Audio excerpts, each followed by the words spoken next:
Hello and welcome back to my channel. My name's Faith. If you're new and a returning subscriber, hi, how you doing? How you living? How's everything? My name is Faith, like I said, and I'm a pharmacist and I talk about all things pharmacist related. If you enjoy my content, or if you like my channel, or if you like seeing my face, please feel free to subscribe, hit the thumbs up button, leave a comment on any of my videos that you feel like, okay? I'm here today to talk about my independent prescribing qualification, and I'm going to be answering hopefully a lot of the questions that I've received so far about this entire process, degree, qualification, and I hope that this helps. If you have any questions about this, please leave a comment in the comment section below and I'll be happy to answer your questions. Independent prescribing qualification, or prescribing and therapeutics qualification, is a qualification that is now becoming more and more essential in the UK for pharmacists. I'm pretty sure it's been around for years and years, but it just suddenly became more popular recently. The GPHC announced that they're changing the structure of the MPharm course to include prescribing. What does that mean? So people graduating in the next few years will be graduating with prescribing qualification. So I think they started with the 2021 cohort. So anyone who started in 2021 on the MPharm course will be coming out with a prescribing qualification, and that just sucks, because what does that mean for the rest of us who graduated before that? We oldies, what does that mean? It just means that they will be a little bit more qualified than us, though they may not have the experience, but then they will have that extra qualification, which I think means a whole lot. So what does this prescribing qualification mean? What does it enable you to do? So this prescribing qualification allows you as a pharmacist to prescribe medications within your scope, within your competency. Normally as a pharmacist you can't prescribe, but if you do get your prescribing qualification, then you can prescribe. It does make a lot of difference, because then it makes you more wanted, it makes you more desirable by companies, and a lot of people want people who can prescribe now, especially GP practices, and they're paying good money for prescribing pharmacists, because they've now noticed that pharmacists can do a lot and it will take off some of the burden on the GPs. So when did I do my prescribing? So I started my prescribing 2 years ago and I received my qualification about a year ago. So my course was meant to be 6 months part-time. However, it extended to be an entire year because of the pandemic, which we're all aware about. And I started my course just when I was I think 2.5 to 3 years post qualification.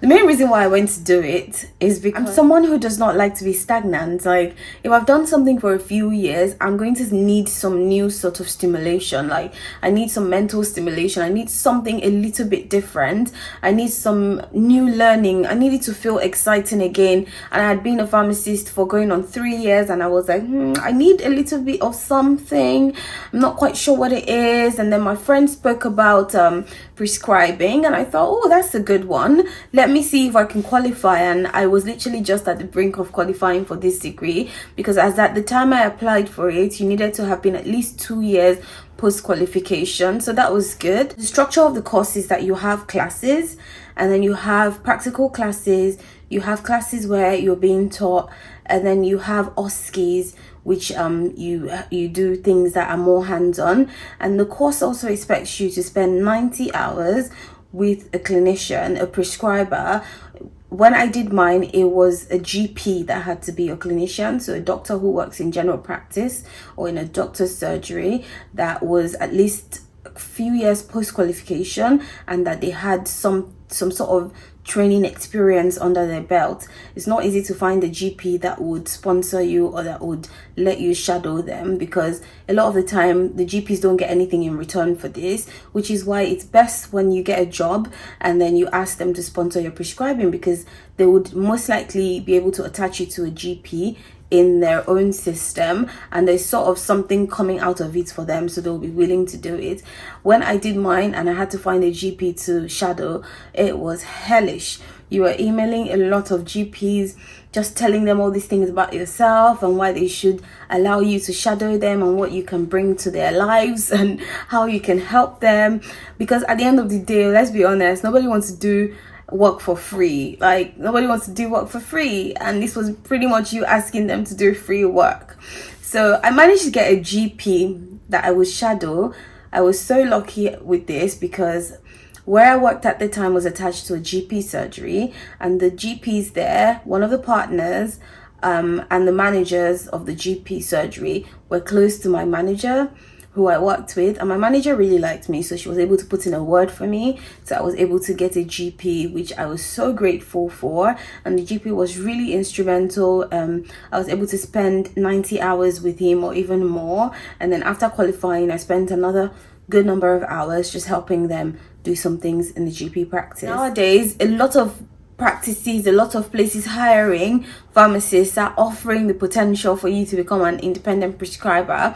So, and if I were to go back and this was available to me, I would definitely take this route, because one, the people that sponsor you to get your prescribing, they will allow you paid time to carry out your studying and carry out your shadowing. They will also most likely attach you to a doctor for you to shadow, because obviously the doctor will probably work in the same organization with them, and it will prefer benefits for their organization in the long run. So it just saves you a lot of stress and effort and time and everything.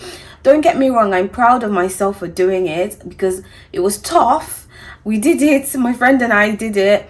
It was tough. It literally took a toll on our side, because we're working full time and we're also shadowing the GP and we're also attending classes like that. All three of them together, pretty much full time, was quite tasking and quite demanding, but it was a challenge and I welcomed it, and I ended up succeeding in the prescribing, so that was really good. But at the time I was working somewhere where I could either work a morning shift, so 8 till 4, or a night shift, 4 till midnight. So that was how I managed to juggle it. I would go to my GP in the morning from 8 till 2 or 3 o'clock in the afternoon, take a break, and then go and do my job from 4 till midnight. So some days I literally spent the entire day just using my brain, and it was quite hectic.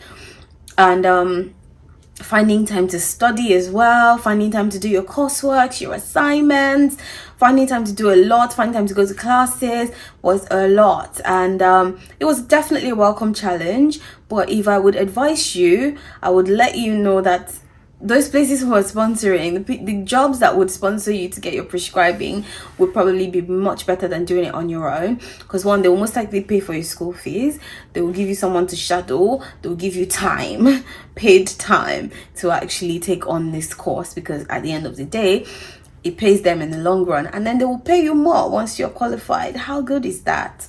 So yes, I did it when I did it, and I'm happy that I did it, because I'm proud of myself for being able to take on that challenge. And I've got the qualification now, and it's helping me, and it's taking me places. It's helping me currently in my job, and I know that even if I needed to leave this job, it would provide me a lot of opportunities for where to work. It's providing opportunities for people to work remotely, pharmacists to work remotely. Like, there's so much that a prescribing qualification can give you, so I would recommend it. One thing that I would say is that you might want to consider doing a clinical course first before taking on prescribing.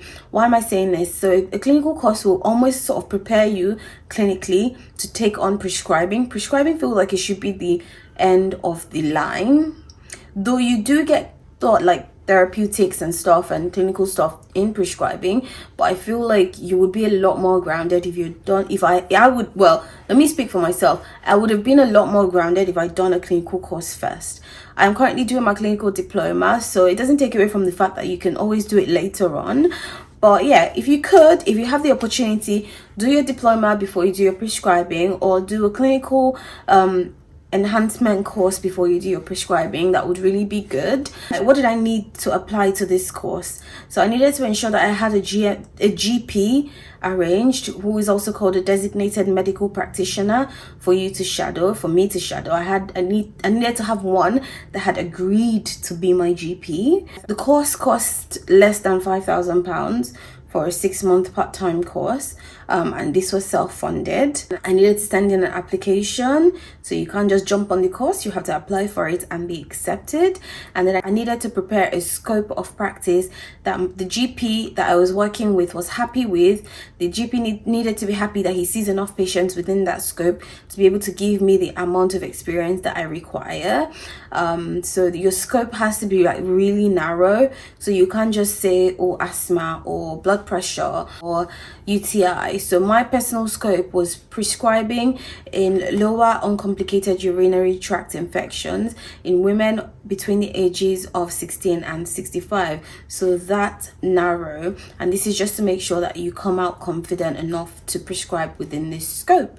So you needed to have all this ready before you get onto the course. So I got accepted onto the course. I was happy about it, and then the hard work started, and boy oh boy. But yes, I'm glad I did it, and that was it, done, period. So if you have the opportunity, please definitely go for it. If you have, like, if a job is telling you that they will sponsor you, go for it, because so many doors will open up for you once you've got your prescribing. It's not the easiest thing to do, but it's going to give you a lot of benefits in the long run. But yeah, that's it.